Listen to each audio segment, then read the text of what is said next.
Americans and you're alive.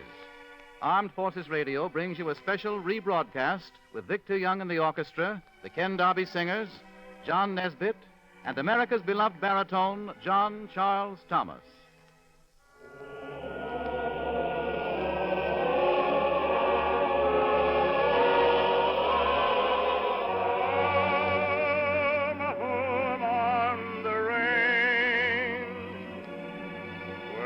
Deer and the antelope play.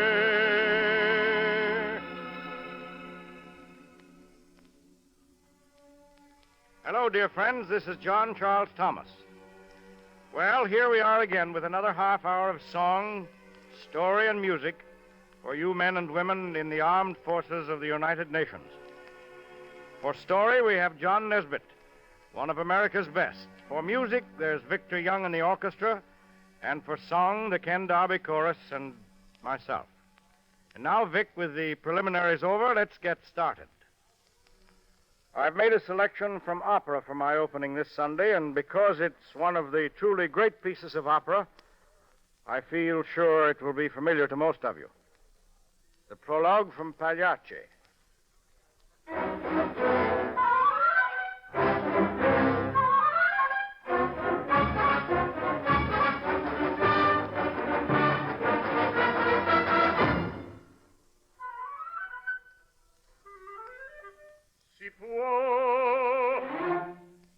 Si può,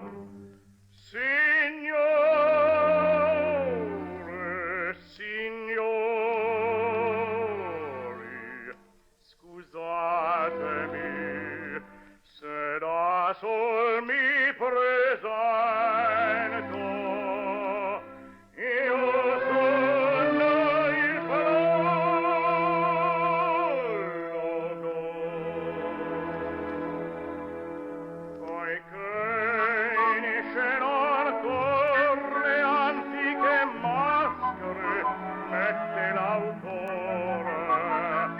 il parte vuol riprendere vecchio usante e a voi di nuovo inviami. Ma non per dirvi come prio che le lacrime che riversiam son false e degli spassimi e dei nostri martir non amatevi. No, l'autore ha cercato invece fingervi uno squarcio di vita e gli appar massima sol che l'artista è l'uomo. Per gli uomini scriverai deve e dal vero ispiravasi.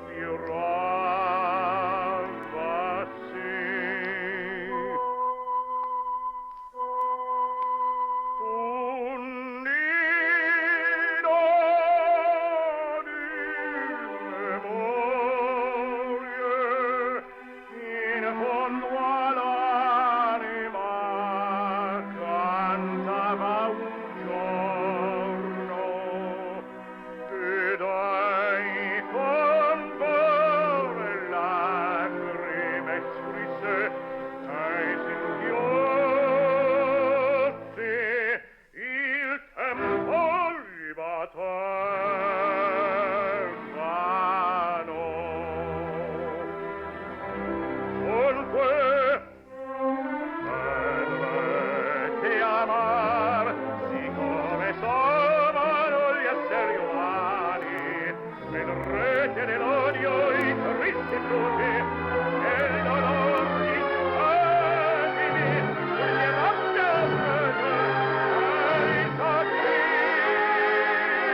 concetto mi disse, ora ascoltate come gli è svolto.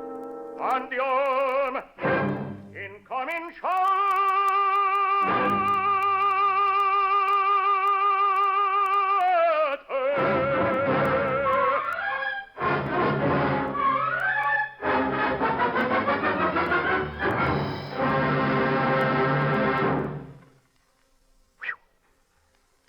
Victor Young has made a sick arrangement of a popular tune that he'd like to have you hear now. Here it is, Irving Berlin's Blue Skies.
My next song is an old favorite of mine, as I hope it is of yours. The lovely old ballad, Believe Me If All Those Endearing Young Charms.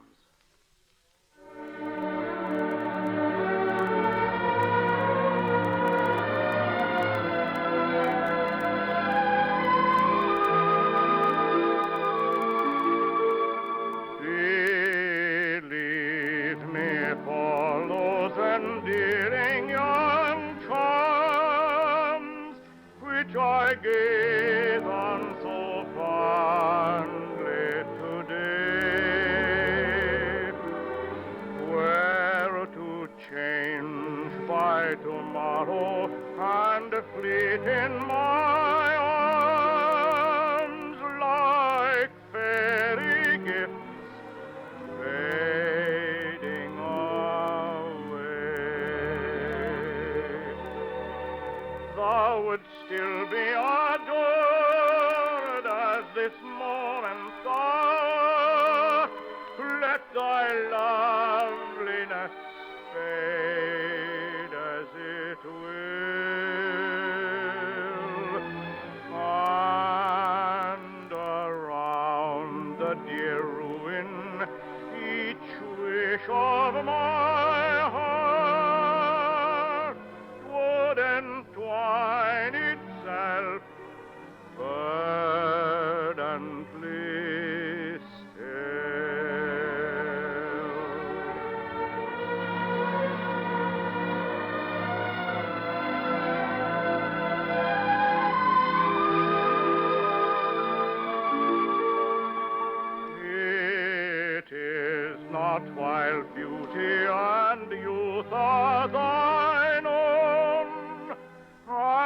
thy cheeks unprofaned by a tear, that the fervor and faith of a soul can be known, to which time will but make thee more dear. Know the heart that has truly loved never forget, but as truly loves on to the close. As the sunflower turns to her God when he saw the same look which she turned when he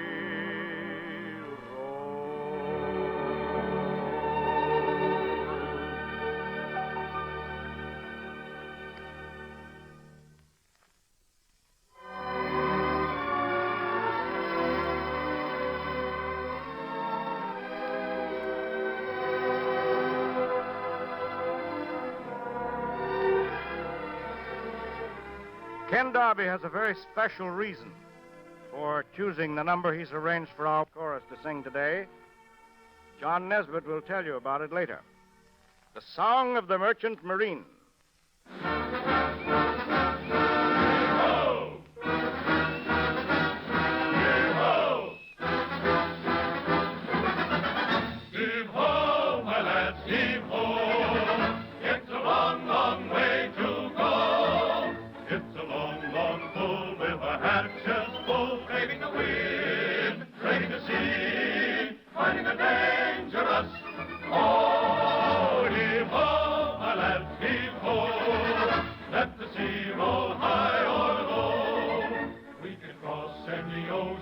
Sail any river, give us the goods and we'll deliver down the submarine. We're the men of the merchant marine.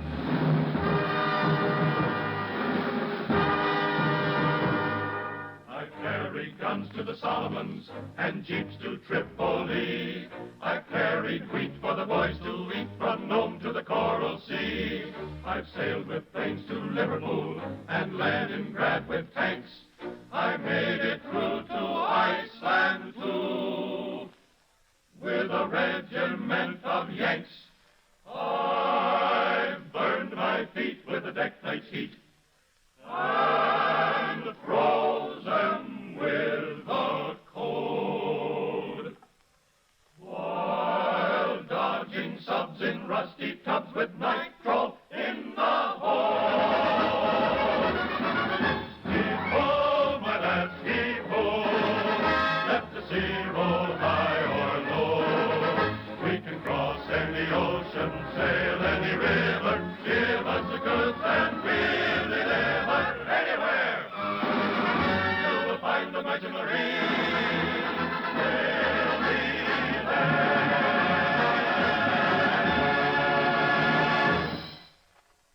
One of the most difficult chores that a journalist can have put before him is a request to write a story for a National Honor Day.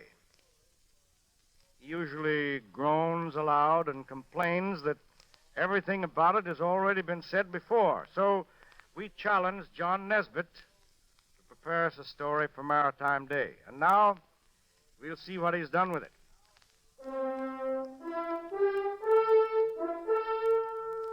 Tomorrow is a special day.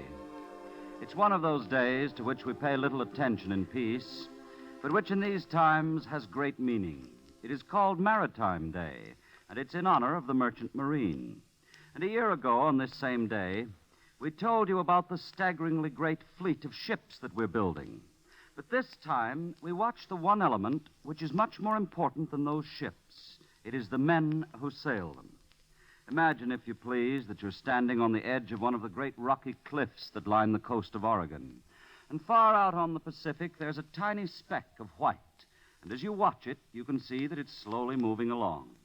And now, to use a movie term, let us move into a close-up of that speck of white. It's the sail of a boat. And it's a pathetically tiny boat made of wood. It's 35 feet 4 inches long. It's 8 feet wide. Its name is the North Star. And two youngsters, one 19 and the other 15, put it together themselves in the backyard of their home in Tacoma, Washington. And when it was finished, after 2 years of work, they got a truck and they lugged it down to the waterfront.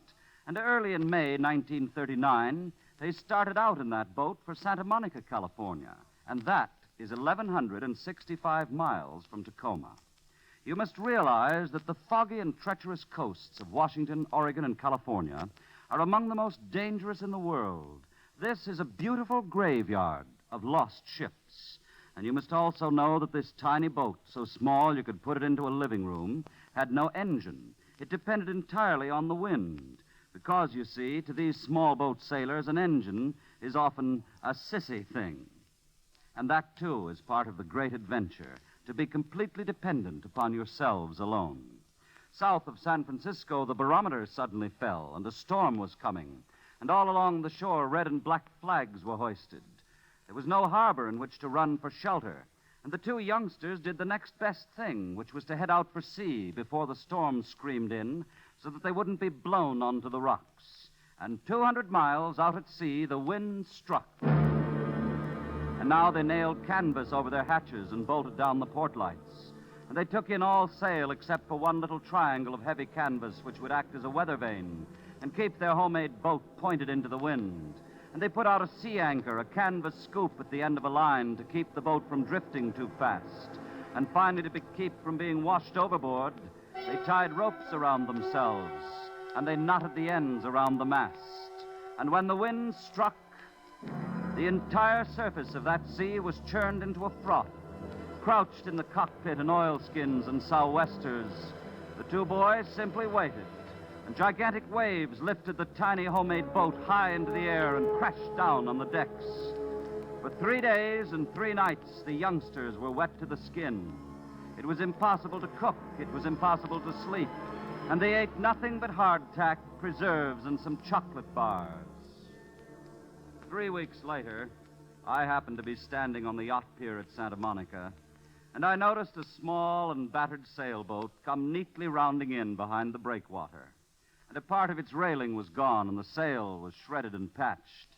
And that boat was the North Star. And the two boys clambered out and came ashore, and I asked them how the trip had gone. And the little fellow says, well, we ran into a little blow south of San Francisco, but we rode her out all right. It was swell, and so now we've decided to keep on going down to Mexico. Today, the young master and the young mate of the tiny North Star, now aged 24 and 20, are somewhere on a rusty streaked freighter that's carrying war cargo across the ocean. And now the danger is no longer clean and wild from nature, but it comes from greasy submarines and dive bombers and floating mines that are red with rust. And the two boys I met in Santa Monica that day joined the Merchant Marine the moment war was declared. And from all over the country, boys like this came. From Kansas farms and Texas ranches. Boys who'd never seen the ocean except in the movies, but loved it perhaps more for that reason. And it was among young men like these that America found its men to sail the ships when it needed them. And it needed them to the point of death itself. And so America can be proud this maritime day, proud that the love of the sea is really a part of the American heritage, and it is therefore a part of our real wealth. And that is a love that all the machinery and 6-lane highways can never take from the hearts of men in the passing parade.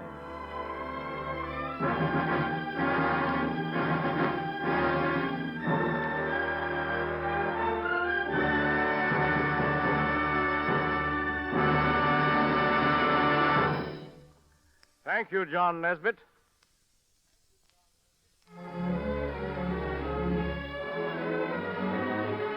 She is gentle and also wise. Of all others she beareth the prize that ever I saw.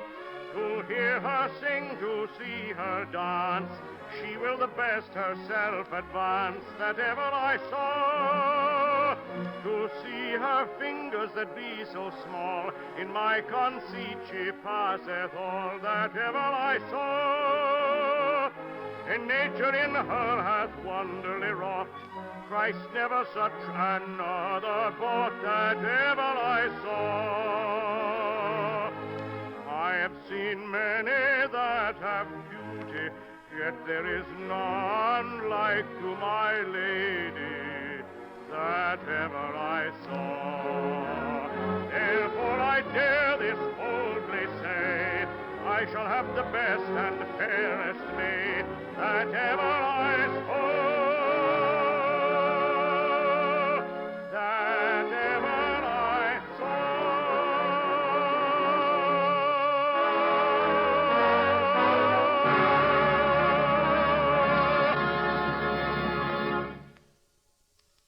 Remember some of those tricky little piano pieces that every budding piano player used to try to master?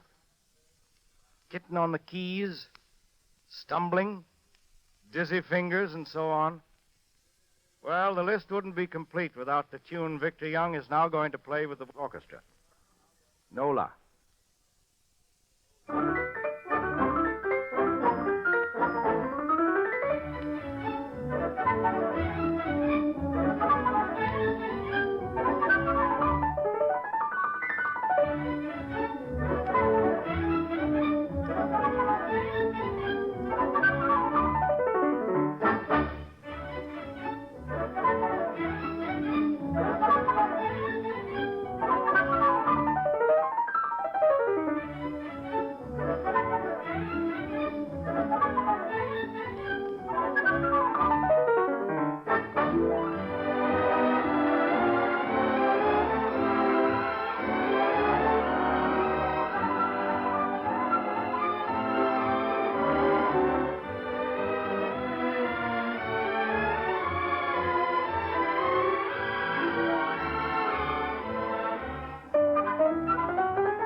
Nice going, Vic. And a bow to our pianist, Ted Sadenberg. He didn't miss. Next, my song, the fine old hymn, Now the Day is Over.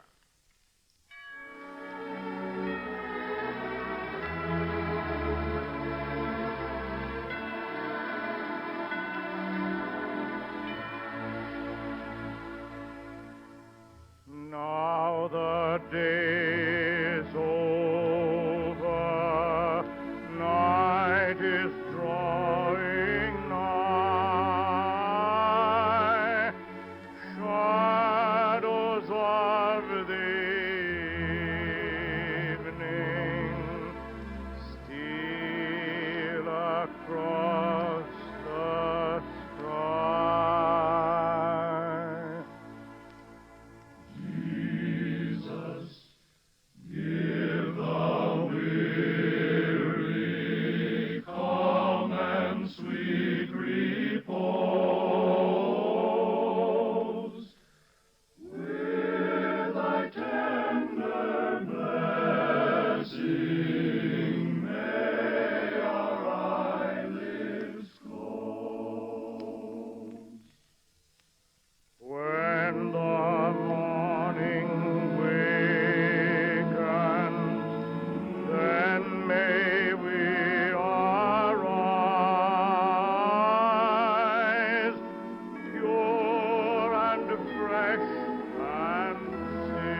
Well, dear friends, we've sung our last song until our next visit with you 1 week from now.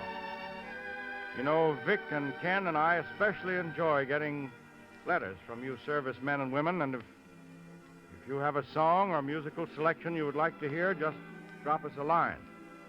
We'll do our best to oblige. Address your letters to Armed Forces Radio, Los Angeles, USA. So until next week at this same time, this is John Charles Thomas saying goodbye. God bless. This is the Armed Forces Radio Service.